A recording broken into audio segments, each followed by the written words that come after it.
My dear students, যারা দশম শ্রেণীর ছাত্রছাত্রী রয়েছে, তোমাদের জিওগ্রাফি থেকে একটি প্রশ্নের আমি উত্তর দেব। প্রশ্নটি হল, কাকে দক্ষিণ ভারতে গঙ্গা বলা হয় এবং কেন বলা হয়? দক্ষিণ ভারতের গঙ্গা বলা হয় কাকে? না, গোদাবরী নদীকে। কেন? যেমন উত্তর ভারতে দীর্ঘতম নদীকে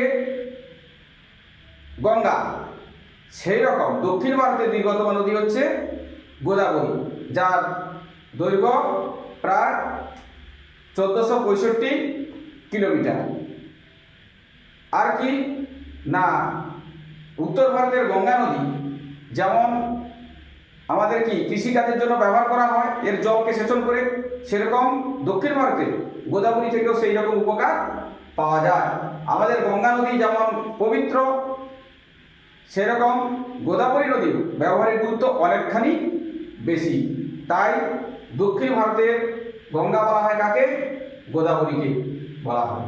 তাহলে তোমরা নিশ্চয়ই বুঝতে পারলে যে দক্ষিণ ভারতের গঙ্গা কাকে বলা হয়। আর যদি বুঝতে না পারো তাহলে তোমরা কমেন্ট করবে, আর যদি বুঝতে পারো চ্যানেলটা ফলো দিয়ে সাবস্ক্রাইব করে পাশে থাকবে এরকম সুন্দর সুন্দর প্রশ্নের উত্তর পাওয়ার জন্য।